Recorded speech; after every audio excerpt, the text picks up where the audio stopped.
देखिए, आज का आपका विषय है इतिहास का, और आज इतिहास में आपको सिखाएंगे प्रथम विश्व युद्ध। बच्चों, इतिहास बहुत ही रोचक विषय है। इसको जब कभी सीखने बैठो तो मन करता है, जिज्ञासा बनी रहती है और क्या होगा। किताब में इतिहासकारों ने जिस तरीके का इतिहास दिखाया है, इससे बढ़कर भी आगे का इतिहास होता है या कम रहा होता है। तो एक जिज्ञासु विषय हमें सबसे अधिक पसंद भी इतिहास है, और आप लोग इस विषय में एक बार यदि प्रवेश कर जाते हैं तो मन नहीं करता है फिर निकला जाए, क्योंकि बहुत ही रोमांचक विषय इतिहास है। बच्चों, इतिहास जानने से पहले उस समय की वस्तुओं पर, वास्तुकला पर, स्थितियों पर ध्यान देना चाहिए, और तब वहाँ की स्थिति को हम समझकर इतिहास को सीखें। आज का टॉपिक हमारा है प्रथम विश्व युद्ध। तो प्रथम विश्व युद्ध किस प्रकार हुआ होगा, क्या क्या समस्याएं रही होंगी, उसके बाद क्या प्रमुख कारण रहे होंगे जिससे युद्ध प्रारंभ हुआ, प्रमुख उनमें मेन कारण कौन सा होगा, पहले से क्या होंगे, बाद में रिजल्ट क्या निकला, कौन देश क्या कर रहे थे, तो कैसे कैसे लोग शामिल हुए, इन सब बातों की आज चर्चाएं हम लोग करेंगे। देखो, प्रथम विश्व युद्ध एक ऐसा कहर था, कहो ऐसा प्रकोप था, जो लगभग सभी देशों को, क्या आधी दुनिया को झेलना पड़ा। कभी कल्पना भी नहीं की जा सकती कि ऐसा युद्ध भविष्य में कभी होगा, परंतु हुआ।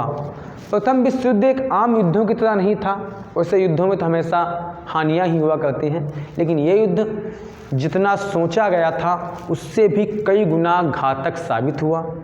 इस युद्ध में एक के बाद एक देश अपने स्वार्थ के लिए धीरे धीरे प्रवेश करते गए, और देखते ही देखते लगभग आधी दुनिया को चपेट में ले लिया इस युद्ध में। यह युद्ध जल, थल और वायु तीनों जगह लड़ा गया। लगभग 4 साल तक यह युद्ध चला। बहुत लंबे समय तक खींचने वाला युद्ध भी कहा जा सकता है इसको।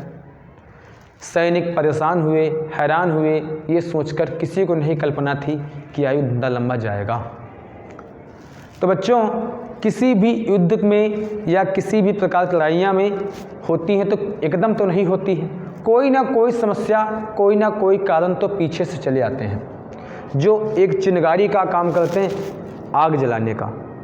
जैसे हमारे देश में क्रांतियाँ हुई, अंग्रेज़ों ने बहुत दिन तक हमें गुलाम रखा, तो क्या हुआ भाई, पहले क्रांतियाँ छुटपुट हुआ करती थी, कहीं झांसी में होती थी, कहीं कहीं मेरठ में होती थी, कहीं कहीं होती थी।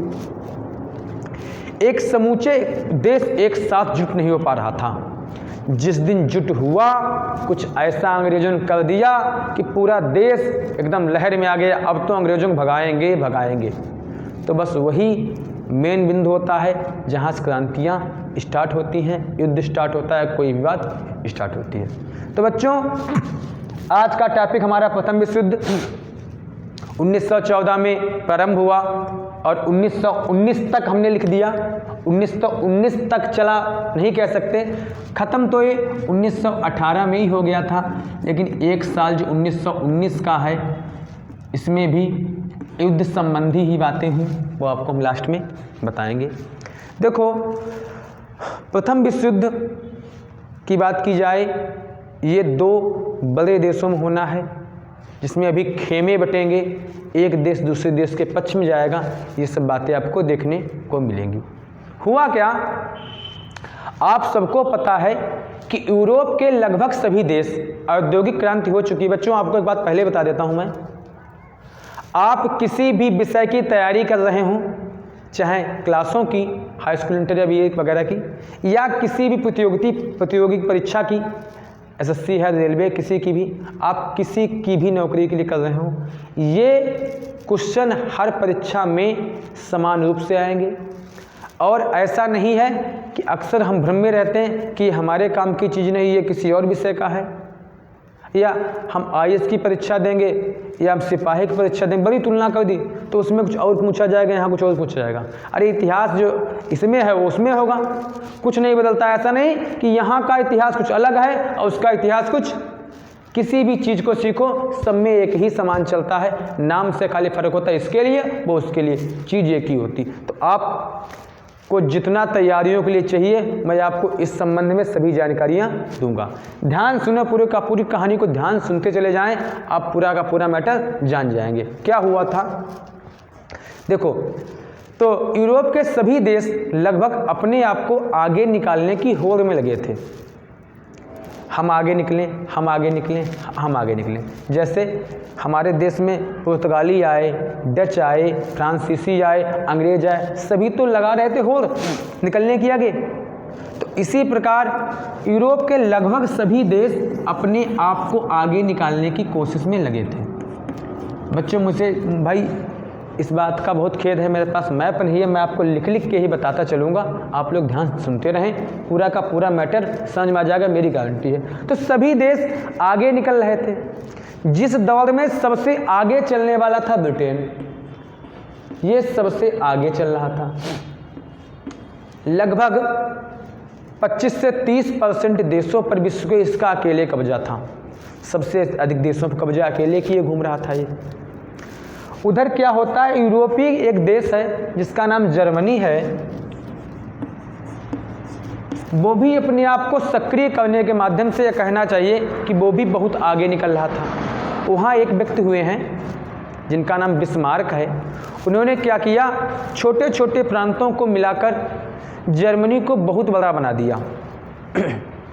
उनसे कहीं भाई प्रकार से मिलाया हो, किसी प्रकार से कहा, कुछ भी कहा हो, कैसे भी किया हो, परंतु कई प्रकार से उस जर्मनी को इतना मजबूत कर दिया कि वो एक नई शक्ति के रूप में उभरने लगा।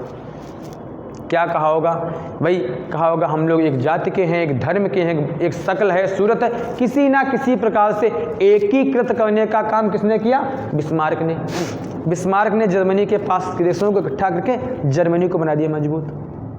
तो जर्मनी जब मजबूत हो जाएगा तो ब्रिटेन को ये बात की खलल तो होगी, दोनों देश यूरोप के ही हैं। एक तो समस्या ब्रिटेन को ये हो रही थी कि वो उभर रहा था, एक तो ये हो गई भाई। दूसरी बात, जब शक्ति बढ़ती है, शक्ति प्रदर्शन, जब हमारे पास ताकत आती है तो ताकत को दिखाने का भी मन करता है, प्रदर्शन को करते भाई बहुत ताकतवर है, इसको गिराएंगे, उसको फेंक देंगे, उसको ये करेंगे, वो करेंगे, भाई समझेंगे नहीं किसी को। तो क्या कथा, ये शक्तिशाली हो चुका था, इसने संधियां चालू कर दी। गुप्त संधियां भी खूब हो रही थी, ये भी एक पॉइंट है, गुप्त संधियां। एक पॉइंट ये भी है कि विश्व युद्ध कराने में गुप्त संधियों का बहुत योगदान रहा। जैसे हम आपसे मिले, हमने कहा कि आप और हम एक हो जाएं, जब कभी भी संकट आए तो आप हमारा साथ देना, हम आपका साथ देंगे। ये संधियां हो रही थी। तो जर्मनी संधियां अगर कर रहा था तो संधियां क्या ब्रिटेन नहीं कर रहा था, ये भी कर रहा था, ये भी कर रहा था। इसने भी संधियां की ऑस्ट्रिया के साथ, ठीक इटली टर्की के साथ किया, इसकी संधियां चल रही थी। और ब्रिटेन की भी संधियां चल रही थी फ्रांस के साथ, रूस के साथ और देशों के साथ चल रही थी। एक तो संधियां थी, फिर समाचार पत्रों के माध्यम से सूचनाएं गलत मिल रही थी, एक युद्ध का ये कारण था। दूसरा मैंने बताया शक्ति प्रदर्शन, जब भाई शक्ति अधिक हो जाती है तो उसका दबदबा बन जाता है, बोलबाला हो जाता है। तो शक्ति प्रदर्शन में क्या हुआ, जर्मनी ने अपने शक्ति के बलबूते पर दम पे फ्रांस के 2 शहर छीन लिए, अलायंस और लॉरेंस को छीन लिया। तो और आगे बुला होगा। तो फ्रांस क्या इससे खुश होगा जर्मनी से? नहीं, वो किसके पक्ष में जाएगा, ब्रिटेन के। मैंने अभी आपसे कहा था कि एक के बाद एक देश 2 खेमों में बट जाएंगे, कोई इधर जाएगा, कोई उधर जाएगा, और सब कोई किसी के लिए नहीं मरेगा, सब अपने अपने स्वार्थों की पूर्ति के लिए एक दूसरे की ओर जुड़ते हुए चले जाएंगे। तो एक तो ये रहा। तो भाई जब संधियां थी तो फ्रांस भाई किससे कहेगा हमारे शहर छीने गए, तो ब्रिटेन से कहेगा। ब्रिटेन खूब जानता था कि इसके शहर छीने गए और हमारे साथ त्रिराष्ट्रीय संघ की इसकी वो संधि भी हो चुकी है, परंतु कुछ नहीं करता। वो जानता है कि जर्मनी भी बहुत शक्तिशाली है। तो कुल मिला के लड़ाई को आगे बढ़ाया जा रहा है, आप ऐसा भी कह सकते हैं। आप खुद सोचा करो। उसके बाद क्या होता भाई, जब तनाव बढ़ते हैं तो सेनाओं की भर्ती चालू हो जाएगी, सैनिक अभियान चालू हो जाएंगे। भाई अब ताकत जब समान ताकत टकराएंगी तो कोई ना कोई तो समस्या उत्पन्न होगी। तो जर्मनी भी सेना इकट्ठा कर रहा था और ब्रिटेन भी अपनी इकट्ठा करेगा, नहीं करेगा? करेगा। सैनिक अभियान होंगे। तो ये सब बातें किस लिए होंगी? एक दूसरे को नीचा दिखाने के लिए होंगी। ये तो काफ़ी दिनों से चले आ रहे कारण थे जिसने विश्व युद्ध को एक हवा देने का काम कर रहे थे। अब मेन क्या हुआ, जैसे कह सकते एकदम ऐसा कौन सी समस्या हो गई जैसे युद्ध में घी का काम किया। वो था बेटा, देश दो खामों में जाएंगे, दो भागों में बटेंगे। एक होंगे हमारे मित्र राष्ट्र और एक होंगे धुरी राष्ट्र। धुरी माने एक धुर के पास, एक धुरी में रहने वाले सब पास पास के। मित्र का आशय ये नहीं है, कहीं के भी हो सकते हैं, मित्र हो सकते हैं। तो देखो धुरी में तो आपका जर्मनी तो होना ही होना है। ये तो गद्दार कहा जाएगा बाद में, अगुआकार है भैया, ये तो आगे आएगा। इसका साथ दे रहा था जो साथी देश थे इसके, वो लिखे जाएंगे, वो सम्मिलित होंगे। तो इसके साथ ऑस्ट्रिया खड़ा था, ये भी खूब मजबूती दे रहा था। टर्की या तुर्की की बात की जाए जिसके बाद ब्रिटेन किया जाएगा, ये भी इसके साथ ही होगा। और इधर आपके ओटोमन वगैरह जो है, हंगरी भी बात की जाए इटली की, इटली साथ देने का वादा तो करेगा परंतु मौके पे मुकर जाएगा, इनका साथ दे देगा। खैर ये सब देश रहे। इधर तो भाई समझो मेन तो फ्रांस के साथ पंगा था, शहर छीनेंगे तो फ्रांस तो इनके साथ होगा ही होगा। और दूसरा कौन होगा? ब्रिटेन भी होगा और रूस भी होगा और कई देश शामिल होते चले जाएंगे। इसकी बात हम आगे करेंगे। तो ये खेमे बट जाएंगे। तो प्रमुख कारण क्या रहा? यहाँ का जो राजकुमार है ऑस्ट्रिया का, आप ऐसे समझ लीजिए, ऑस्ट्रिया का राजकुमार जो है ये कह सकते हो घूमने के लिए कहाँ जाता है? एक राज्य है जिसका नाम सोरोजुआ है, वहाँ जाता है। यहाँ पर इसकी मृत्यु हो जाती है।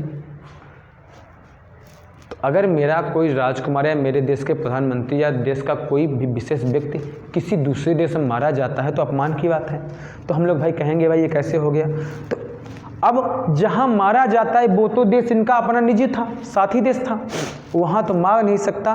तो इसके लगे में एक पास में देश है सीरिया, वहाँ एक क्रांतिकारी गिरोह चलता है जिसको आप आतंकवादी की भी संज्ञा दे सकते हो, क्योंकि भैया क्रांतिकारी को आतंकवादी भी कहा जाता है इस टाइप से। उसका नाम था काला हाथ। तो सोचा जाता है हो सकता है काला हाथ का ही हाथ हो, इसको मारने में काला हाथ की भूमिका हो। तो मृत्यु यहाँ हुई और जिम्मेदार कौन ठहराया गया? सीरिया। सीरिया से कहा गया तुम्हारे यहाँ पर जो काला हाथ नामक क्रांतिकारी समूह है उसको हमारे हवाले करो। राजकुमार हमारा मारा गया, उसकी पुष्टि करो, कैसे मारा गया ये सब बताओ, वरना तुम जानते हो हमारी ताकत कैसी है, हम तुमको ठीक कर देंगे। अब तो भैया ऑस्ट्रिया जर्मनी वगैरह जिसको भाई ये दम देखो। अब सीरिया छोटा देश डर गया, बोला हाँ हाँ भैया जीत तो पाएगा नहीं। अब वो कह रहा है कि हम तुमको ठीक भी करेंगे, मतलब समझो समस्या है। तो ये किससे कहेगा? जैसे इन लोगों ने भाई एक अपना बड़ा देश बना लिया, जर्मनी को मिलाकर सब देशों ने, तो ये भी तो ढूंढेगा कि हमारी जैसी भाषा वाला, हमारे जैसे रहन सहन वाला देश कौन सा है। तो ये कहेगा रूस से कहेगा। क्या कहेगा? रूस से कहेगा कि तुम हमारी सहायता करो, क्योंकि यहाँ जिस जाति के लोग रहते हैं जिनका धर्म स्लाविक है और यहाँ वालों का नाम भी स्लाविक धर्म है, उनसे सहायता मांगेगा। तो रूस कह देगा हम तुम्हारी सहायता करेंगे। अभी रूस गुलाम ही है, सहायता करेंगे। अब आप समझो अगर ऑस्ट्रिया अकेला सीरिया से टक्कर लेता तो शायद यह युद्ध इतना लंबा न खिंचता। इसमें जर्मनी ने जब अपनी टांग भिड़ाई तो अदर देश भी आमने सामने आए प्रतिस्पर्धाएँ बढ़ी, युद्ध लंबा खींचा। किसी को पता नहीं था कि युद्ध लंबा जाएगा। तारीख से कोई मतलब नहीं कौन किस तारीख को आया, ये कभी नहीं पूछ रहा था। आपको ये पूछ रहा था कौन किस समय गया, क्या क्या परिस्थितियाँ नहीं। आप ये ध्यान दो, एक के बाद एक देश आता चला जाएगा, जुड़ता चला जाएगा। अभी तो आपको एक दो देश दिख रहे हैं सामने को, और बाद में कितने ही देश आ जाएंगे जो इस युद्ध को पूरा कराने में सहायता करेंगे। तो जर्मनी क्या कहता है कि भाई इस बात की हमको पुष्टि चाहिए, नहीं तो हम तुमको सही करेंगे। ताकत वाले लोग हैं। तो जर्मनी सीरिया पे हमला करेगा, उसकी सहायता के लिए कौन आएगा? रूस। तो रूस से भी इनकी टक्कर होगी, तो इनका युद्ध रूस के साथ भी चालू हो जाएगा और सीरिया के साथ भी। तो रूस कहेगा फ्रांस से कि भाई तुम्हारा तो पहले पंगा चल रहा था, तुम्हारे शहर छीने गए थे, तो तुम भी इसी समय आकर अपने हाथ धो लो, आकर आओ और अपना वो बदला पूरा कर लो। तो फ्रांस क्या इधर होगा कि मित्र वालों की तरफ होगा कि धुरी वालों की तरफ होगा? मित्र वालों की तरफ होगा भाई, उसका बदले लेना था। तो फ्रांस से भी इसका युद्ध चालू हो जाएगा। फ्रांस लगे में इसका है, बहुत दूर नहीं। अब सोचो, जब फ्रांस से युद्ध चालू होगा तो फ्रांस में भी सेनाएं जाएंगी। अब एक साथ कितने से टकरा सकता है? जर्मनी, ऑस्ट्रिया, इटली, सब जो छोटे छोटे देश एकजुट हुए थे, ओटोमन वगैरह, टर्की वगैरह, ये सब एक साथ कितनों से टकराएंगे, समझ सकते हैं आप लोग। उधर सीरिया से, रूस से और फ्रांस से भी। तो फ्रांस जब जाएंगे तो बीच में एक शहर देश भैया रास्ते में,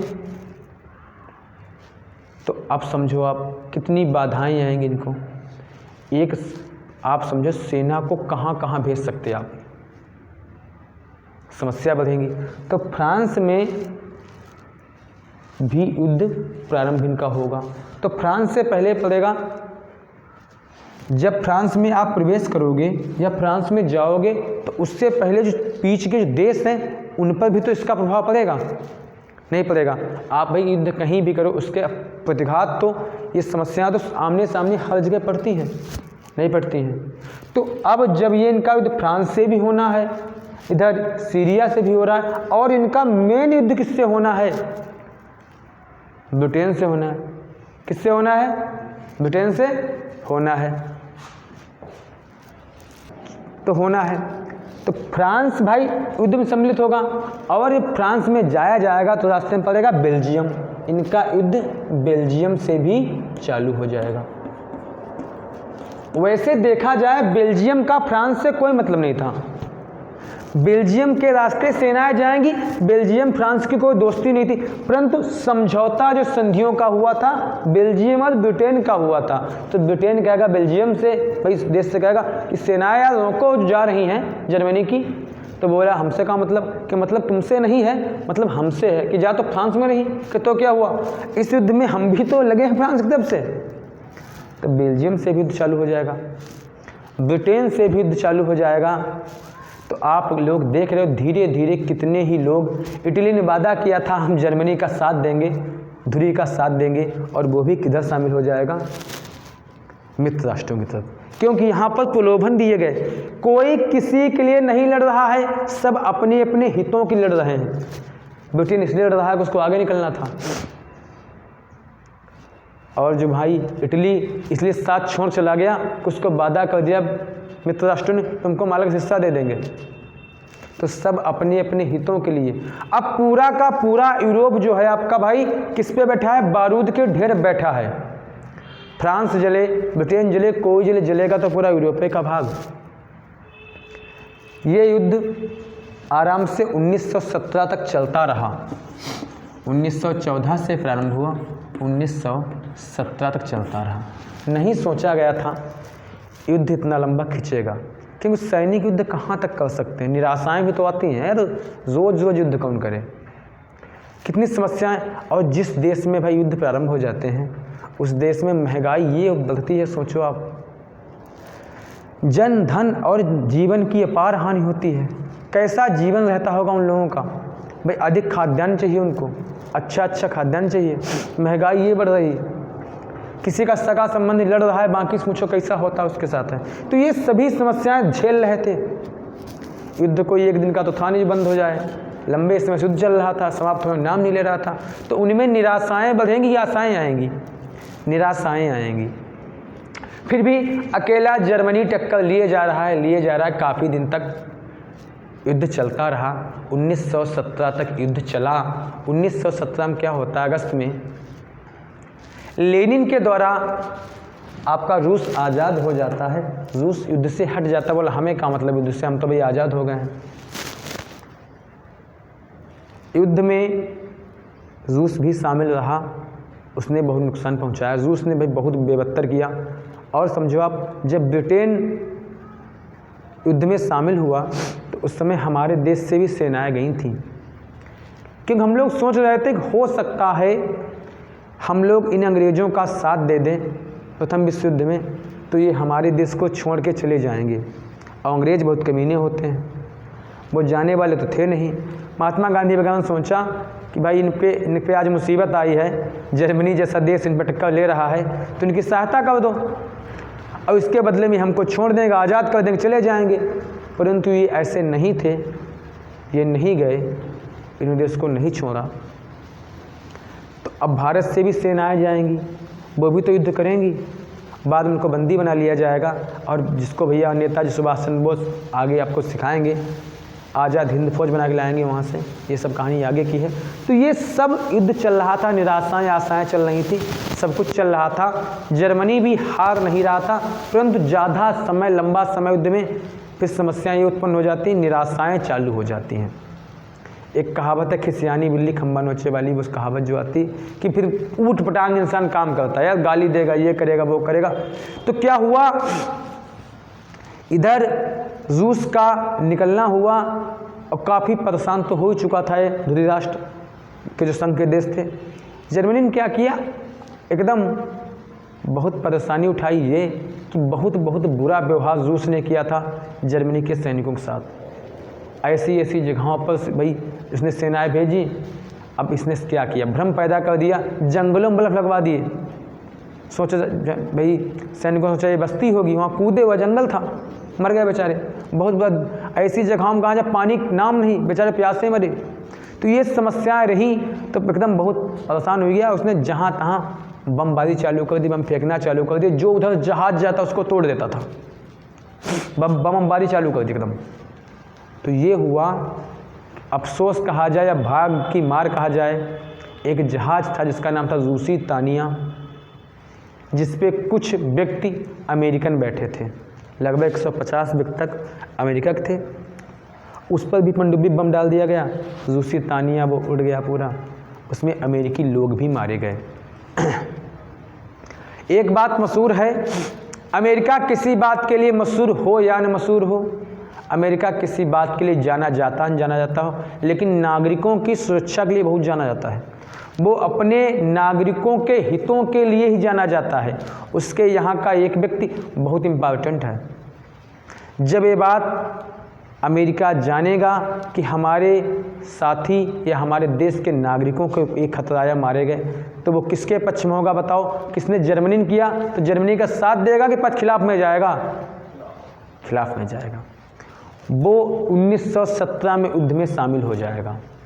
और यही वो पल है, शायद अमेरिका न शामिल होता तो इस युद्ध के कुछ परिणाम और निकलते, नतीजा कुछ और होता, कुछ भी तो हो सकता था, फिलहाल इससे तो अच्छा ही होता। लेकिन जैसे ही प्रथम विश्व युद्ध में अमेरिका शामिल हो जाता है, एक तो उसके बाद सैनिक अच्छे, सैनिकों के पास बिल्कुल बढ़िया वाले हथियार, ठीक है, अभ्यास किए हुए थे, बिल्कुल ट्रेंड थे। और एक तो अच्छी बात ये थी वो आराम किए हुए थे, कोई थके तो थे नहीं जो उनको लड़ने में बहुत समस्या होती। बेहतरीन हथियार भी तो थे, प्लेन भी अच्छे, विमान भी अच्छे, जो सब पूछो अमेरिका के पास, देश भी अच्छा, मेंटेनेंस सब अच्छा उसका। सेनाएं भेज दी गई और उसने पूरा अपना गुस्सा निकाल दिया दूसरे राष्ट्रों पर। ऐसा ताबड़तोड़ तोड़ा उनको, क्योंकि वो थके भी नहीं थे। अब ये तो निराश हुआ का इतने दिन से सोए नहीं हैं यार, बताओ कैसे युद्ध करें। वो एकदम फ्रेश थे। युद्ध हुआ और जाकर मित्र राष्ट्रों ने विजय प्राप्त की और धुरी राष्ट्र हार गया। और जब कोई देश हारता है या व्यक्ति हारता है तो उसका अपमान तो होता ही होता है, एक तो हारना तय होता है। तो इतनी बुरी तरीके से हारा कि 1918 में इसने अपने आप को सरेंडर कर दिया कह सकते हो, या मतलब झुक गया, हार गया, टूट गया। अब मैंने कहा था जर्मनी को गद्दार करार दिया जाएगा। अभी ऑस्ट्रिया, अब आप समझो कभी आपकी लड़ाई किसी से हो रही है तो कहते यार बहुत यार हो जाए कोई बात नहीं, और अगर हमारे बोलने से हम पश्चिम बोल दें कुछ हो जाए तो कहिए तुम ना बीच में पश्चिम पड़े होते हमारे तो शायद कुछ और हो। तो हम तो कुछ कहते ही नहीं, हम तो चुप्पे निकल जाते, हम तो आपस का मतलब तुम यार खामखा बीच में टांग आए। तो जर्मनी को गद्दार कहा जाएगा, जर्मनी गद्दार हो जाएगा, ये देश गद्दार करार मिलेगा। अब युद्ध समाप्त हो जाएगा, 1918 में युद्ध समाप्त हो जाएगा। मैंने शुरू में लिखा था 1919 तक, अब क्या होगा 1919 तक? 1918 से 1919 तक, 1919 तक एक साल में एक महोत्सव मनाया जाएगा जिसका नाम तो उसका होगा लीग ऑफ नेशन की स्थापना की जाएगी। ये तो खाली नाम का होगा। फ्रांस में मनाए जाएंगे, खूब भैया मेज़बानी की जाए, खूब खवाया पिया जाएगा। अब शादी ब्याह घूम के आता बारात तो भाई लड़के घर वाले खूब खर्चा करता है। तो मुख्य युद्ध किसका था? फ्रांस का। तो भाई मेज़बानी कौन करे, खवाया पिया कौन? फ्रांस खवाएगा। फ्रांस में महोत्सव चलते हैं एक साल तक, खूब उनकी पार्टी वार्टी चलती हैं, खूब अच्छा खाने मिलता है। बस वहाँ सिर्फ और सिर्फ एक ही प्लान बनाए जाते हैं कि जो लोग हारे हैं, दुश्मन देश हारे या धुरी देश हारे, इनके साथ व्यवहार कैसा किया जाए। वहाँ पर प्लानिंग बन रही थी किसके विरुद्ध? मित्र राष्ट्र बना रहे थे धुरी राष्ट्रों के विरुद्ध, किनके साथ ये समझौता किया जाए, वो समझौता किया जाए, ये लिया जाए, वो लिया जाए। हाँ, ऐसा हुआ भी। इसके बाद जो संधियाँ हुई वो बहुत अपमानजनक संधियाँ हुई। बच्चों, जो संधियाँ पूछी जाती हैं मैं आपको बताता हूँ। इसमें सबसे पहली थी वर्साय की संधि। वर्साय की संधि जर्मनी के साथ हुई थी। ये बहुत अपमानजनक संधि थी। ये वो संधि है जो द्वितीय विश्व युद्ध का रूप लेगी आगे जाकर। कहा जाएगा कि अब कभी भी ऐसा युद्ध ना हो। लगभग 1 करोड़ की जनसंख्या मारी गई थी, आंकड़े उस समय के हैं, अब पता नहीं इससे ज़्यादा भी हुआ होगा। तो लिखा तो ये ऐसा कुछ है। तो वर्साय की संधि में क्या होता है? जर्मनी के साथ होती बहुत अपमानजनक संधि, जिसमें जर्मनी को बहुत अपमान सहना होता। अब यही जो अपमानजनक संधि है आगे जाकर द्वितीय विश्व युद्ध का रूप ले लेगी, क्योंकि आप किसी को इतना मत तोड़ो, इतना मत झुकाओ कि वो टूटने में मजबूर हो जाए। भाई कहाँ तक झुकेगा, टूट जाएगा ना। इसके साथ संधि हुई, इससे में हर्जाना लिया गया, खर्चा लिया गया, कभी भी युद्ध न करने की बात रखी गई, सैनिकों का आप भर्ती नहीं कर सकते, ये तमाम बातें रखी गई थी। इसमें सेवरे की संधि हुई थी, न्यूली की संधि हुई थी, ये सभी। सेवरे की संधि आपको बताया था, सेवरे की संधि हुई थी, हमने आपको असहयोग आंदोलन समझाने में बताया था। ये हुई थी टर्की के साथ। वहाँ का जो खलीफा का पद होता था वो समाप्त कर दिया गया था। तो भाई तुर्की में खलीफा का पद समाप्त कर दिया गया। हमारे धर्मों पर जब कभी आँच आती है तो हम भाई शांत थोड़ी बैठ जाएंगे। मुसलमानों का धर्म व खलीफा को समाप्त कर दिया गया। तो वहाँ के मुसलमान तो विरोध में थे ही थे, हमारे देश में भी इसका फर्क देखा गया था। यहाँ के भाई अली बंधुओं ने इसका विरोध किया था, तो इस सेवरे की संधि हुई थी। तो ये सब परिणाम निकले थे प्रथम विश्व युद्ध में। तो बच्चों, आज आप लोगों ने देखा कि मैंने आपको छोटे छोटे बिंदुओं से प्रथम विश्व युद्ध के बारे में सभी जानकारियाँ दे दी। हाँ, ये बात और मैप नहीं था, परंतु मैंने आपको नाम बता दिए, समझा दिए, और आशा करता हूँ आप लोगों के बहुत समझ में आ गया होगा। ठीक बच्चों, धन्यवाद।